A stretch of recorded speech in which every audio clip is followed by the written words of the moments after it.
I'm going to share this one here, and I just want to show you, this is the GovCon Chambers site.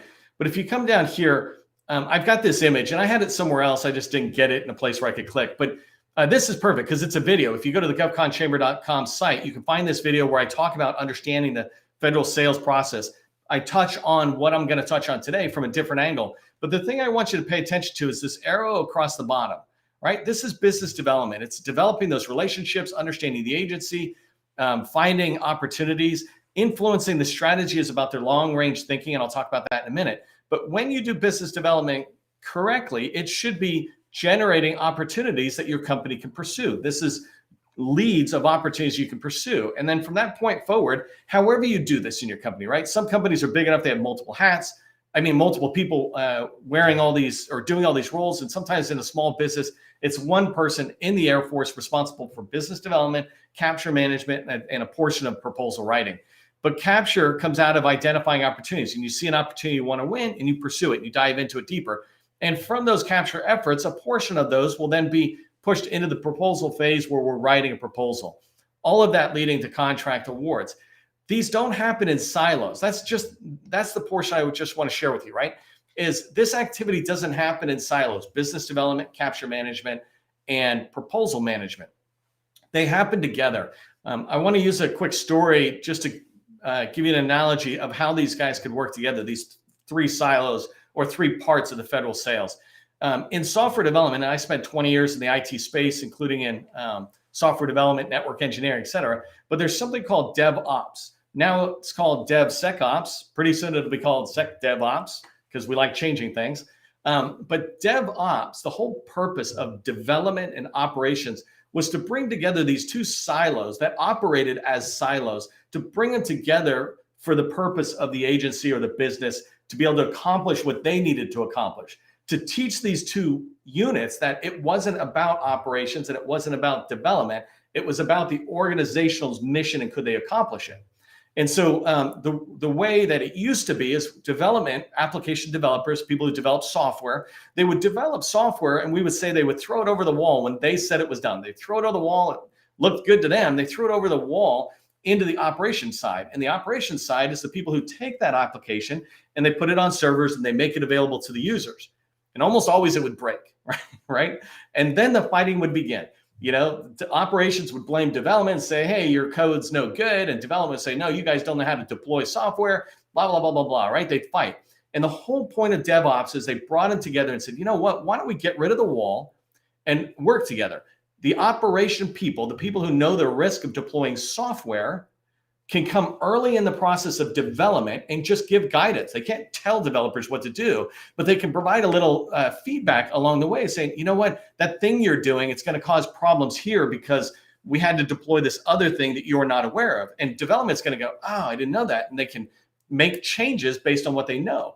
And then development, instead of just throwing something over the wall, they hand the application to the ops people who are deploying it and they stay with them and they don't consider their job done until the users are happy.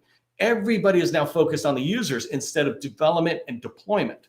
DevOps in a nutshell, right? And so when you think about business development, capture, and proposal writing, and I don't know how to give it an acronym that sounds cool, but when you think about that, it's the same thing. Sometimes we have these silos where business development's out there and they're having fun at conferences, meeting agency buyers. They're identifying some opportunities. They're throwing them into the pipeline, the top of the pipeline. Whoa, we got a full pipeline at the top, right? And then capture management's like, well, what is this? I mean, did you even qualify? Did you look at it? How am I supposed to chase this down? Do we know who the buyers are specifically for this opportunity? Yeah, well, good luck with it. It was good, you know? And then capture is doing whatever they do, and they kind of throw it forward to the proposal people when the RFP is dropping or maybe a little sooner. And proposal looks at it and says, well, what are the challenges of the customer? What are the objectives? What are they trying to accomplish? You know, I see all these shall statements, but how am I going to create a win theme or how am I going to create a winning proposal if I don't know the customer better around this opportunity capture or, hey, business development, if I don't understand the broader agency direction that they're trying to go? And so this idea of business development, capture, and proposals is to get us to work more together. proposal, you can think of them like ops or operations within DevOps. They're the ones who are basically deploying this to the user, and deploying it in their case is writing a proposal and giving it to the customer who will evaluate it. And the customer is either going to say it works or it doesn't. And if it works, it's a winning proposal. If it doesn't work, it's not a winning proposal. But that's not all on the proposal manager, right? They need information from Capture to have shaped the opportunity, to have made sure that there's not requirements in the proposal or the RFP that the proposal writers are not going to be able to write strongly to. They're going to need to understand the agency better. And so ops or proposal writing, right, proposal management, they can get engaged a lot earlier. They can start talking about, hey, do you really understand what we can write well to, what we have strong past performance on? Of the three parts of federal sales lifecycle, proposal managers, in my opinion, know more about what the company can and cannot do than the capture people or the business development people. Because primarily the capture and business development people are outward facing. They're looking at the customer, they're going into the customer. Business development in particular are really trying to understand that customer much more deeply. And so they spend less time understanding their own company, rightfully so, because they're trying to understand, let's say, the Air Force so much more. And the proposal managers, they're the proposal writers, management team, they're writing the proposals. They know what we can do and what we cannot do. And so this idea of working together, you want to be able to get these three groups. And now some of us, right, it's the same person. In my last company, I was part of all of them until we started getting bigger. And then we had a couple of other people, but it was still a relatively small team for us, five, 6 people who were primary salespeople, if you will. And then a bunch of other people are like program managers who got involved. As you get bigger, it's easier, I think, because people start having different hats. But what I'm recommending you do is think like DevOps. Have your proposal managers come and occasionally, once a week, have conversations with the capture and business development people, explaining some of the strengths that they're seeing about the company. Hey, you know what? This is a win theme we can do. I know we say cloud is our core competency, but you know what we do more than anything else is cloud migration. So if you can find some of that work, business developers, that would be great. And not just on SAM or GovWin, but I mean going in and having conversations. So we'll come to that in a second. Anyway, so if this is making sense, this idea that like DevOps, you want to get them working together, just put BD DevOps in the chat. If you feel like typing in there, BD DevOps, and it lets me know that you're seeing business development, the sales lifecycle in a DevOps way, getting these teams to work together. The other ways you can work together is think about the activities that happen during each stage. And so I wanted to take a quick stab. I said business developers have 3 main activities. The first one is to get to know an agency better, right? Their job is to research and understand that agency better. The second thing that business developers are doing within an agency and with companies that support that agency are they're starting and building relationships. The third thing that they're doing is identifying opportunities. So let's come back to research, that first one for a second, and how research can benefit capture managers and or capture management and proposal management, right? So as a business developer is doing research, you don't want to just do it for yourself. You want to do it for the company. You want to make sure everybody is getting the benefits of what you're doing. Not everybody has to know as much as you do about an agency, but getting the best of it. So one of the things you might research and find are just strategic documents. I'm working with a customer right now, a couple of customers that are in the data space, right? So they do data security, data management, data architecture, and we have collected a lot of data strategies. Some of them are just sitting out on the internet. Some of them you have to work harder to find, having calls and asking somebody if they have the data strategy. But that data strategy allows us to see what the leaders in data are thinking within an agency and the challenges that they're writing down, the direction they're trying to go, some of the projects they did last year and some of the projects they envision over the next few years, right? This information is really helpful to a capture manager as they're going back in on a particular data opportunity, let's say, and having conversations with the customer, trying to understand better how our company can support that agency, but also trying to shape the way that they're thinking. Maybe they're thinking one tool and we wanted to think a different tool, or maybe they're thinking something is complex, but our approach is makes it easy, basically. Having the conversations with the customer to be able to understand that will help us prepare for the proposal. Well, if the business development activity the research activity is passing that to capture managers, they're able to prepare for meetings better and have stronger sales questions. These questions that are designed to elicit conversation and dialogue between the government buyer. We're not just there to say, when's an opportunity coming out? What's the due date? Things like that. But we really want to understand, what are you trying to do? I noticed in your strategic plan, you were talking about this. Can we pull a couple of threads on that and talk about it? And so that information is really helpful to them. It's also helpful to the proposal management side when we're writing proposals, because one of the biggest things proposals need to communicate is this understanding of the customer. People don't care what you know until they know that you care. In a proposal, the buyer doesn't care what you propose until they know that you care enough about them to truly understand their mission, to truly understand their challenges and where they're trying to go, right? And you can get some of that out of the RFP, out of the PWS, et cetera. You can get some of it from what's written in there, but so can every one of your competitors. But if your business developers and then your capture managers are actually having the conversation, not just sitting back at the office, but actually having conversations with the customer, you'll be able to infuse some of that information you're learning into the proposal, which makes it so much stronger, because the proposal will open with giving the buyer a feeling of, man, these people get us.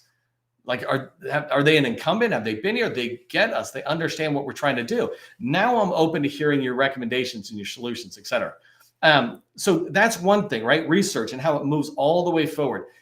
By the way, as a proposal manager is thinking more and more about the best proposals we can write in our company, they can be communicating all the way to the business development folks for sure, if not the capture folks. And again, I recognize some of us, it's the same person with all three roles, but communicating early on saying, hey, this is the kind of information. If you could get this, I can write a really good proposal, because it lets me tell a story, a narrative. It lets me make my proposals persuasive, which I think is a requirement for a winning proposal. So the second thing I said business developers do that feed all the way through is they start and build relationships. If you think about in data at an agency, there's a chief data officer, but then there are also key strategic roles underneath the chief data officer that are important to that agency. These are named roles within the federal government. Every agency must have these named roles. And then there's these subordinate kind of quasi roles. And I don't know if I'm using quasi the right way, but they're called data stewards. And so if I'm a data company and I'm trying to go after data opportunities, or I'm trying to find and develop data opportunities, then I want to find these people, right? So I can be reaching out and identifying who the chief data officer is and who some of these people are, and get in and just have quick intro calls to be able to say, hey, I was looking at the strategic plan. How's that aligned to your data? Because I see you're the steward of this data. The business developer is not selling anything. They're just building this relationship by understanding the customer. And as it moves forward to capture in particular, now the capture manager, when they've got questions about a specific opportunity, the relationships have already been established through business development that they're able to go back. They've already have been having these conversations, compared to, hey, this RFP is coming out in 3 months and I want to ask all these questions. Well, if you haven't taken the time to build a relationship, then the buyer, for example, is still a little hesitant. But if the relationship has been built and it's strong, then they're willing to talk with you, because the government can talk to industry. That's the whole point of market research. That's the whole point of a well-run acquisition life cycle on the government side, is they actually take the time to engage the sellers and get their feedback before they make a huge investment in something. So as it moves forward, capture managers, because those relationships are in place, are able to pass so much more information to the proposal management effort of the sales lifecycle.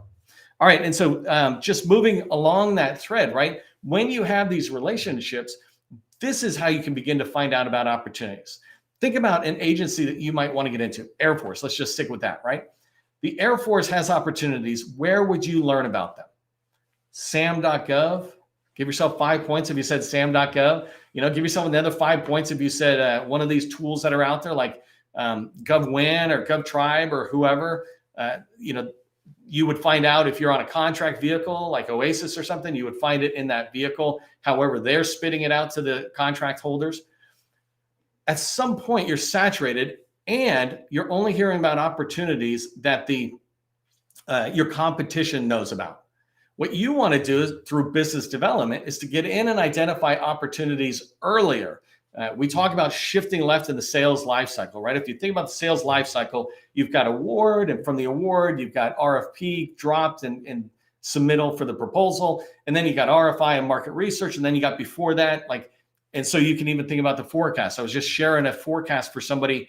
Actually, we have a whole directory out there, and I was sharing this forecast saying that we have 2023, 2024, 2025 opportunities that are solid opportunities in this agency our customer wants to get into. And so those are going into the pipeline, and you manage the time according to like how far it is out there. But now I've shifted way left. I'm able to have 6 months to do capture. I'm able to have 12 or 24 months to do capture. And there's whole other ways you can do this. By the way, my favorite way to find opportunities, if you don't know, is FPDS. Go into FPDS, find contracts that were awarded 3, 4, 5 years ago, and go after those, because there you can see how much did they spend on what.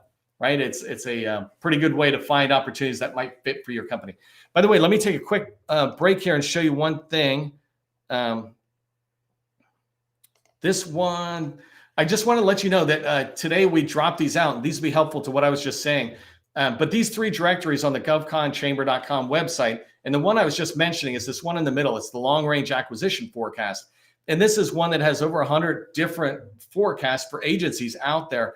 And when you go in and find, and when you're looking for opportunities, right, that's a great way to find opportunities is in the forecast. But the way that gives you the most information is when you're in with, let's use that chief data officer as an example. When you're in with your target buyers, having conversations, understanding, pretty soon you start hearing about opportunities, and you hear about it before the formal RFI is dropping out there. You can influence the whole direction it's going. I also like to say, if you've ever seen another slide I've done where I talk about how the government buys, it begins with a light bulb, an idea. Somebody has an idea.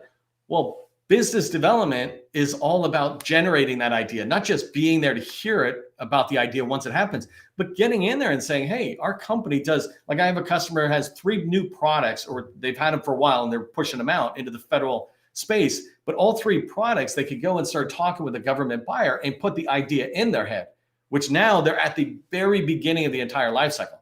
And so finding these opportunities out early on, just bringing it back to how do these 3 parts of federal sales work: business development, capture management, proposal management. If you're able to find out about opportunities early on, it makes it so much easier for capture managers, not nights and weekends, but just on a normal course of the day, to look at an opportunity and truly qualify it, and then bring in the proposal managers for a short meeting, 15 minutes on an opportunity or something, and say, look at this. This is why we think it's good. Not heavy capture management administrative tasks, but just looking in there and saying, hey, this opportunity, I said we liked cloud, and you had told me, proposal managers, that we have a lot of good, strong past performance on cloud migration. Well, here's this opportunity. We think that fits. What do you think? And with a proposal manager who's experienced, they can look at that and pretty quickly give you, forget about the shall statements. They can look at it pretty quickly and go, yeah, this looks good for our company. Why don't you go explore this, this, and this? That would be super helpful. Now you're doing DevOps, right? Now you're getting the business developers, capture managers, and proposal managers all working together to write it. I said this once before in a training I did where I believe that proposal managers disproportionately and unfairly get blamed for when an opportunity is lost. I'm like, no. It's everybody's fault if you win, and it's everybody's fault if you lose. I use the analogy of volleyball. If you know anything about volleyball has a certain amount of points, which I always forget, but volleyball has 21 points to win the game. And when people are inexperienced and unfair, and their minds are a little not paying attention to the reality, they blame the person who lost the last point. You lost us the game. And I'm always there to say, no, those first 20 points are what lost us the game. This just ended the game.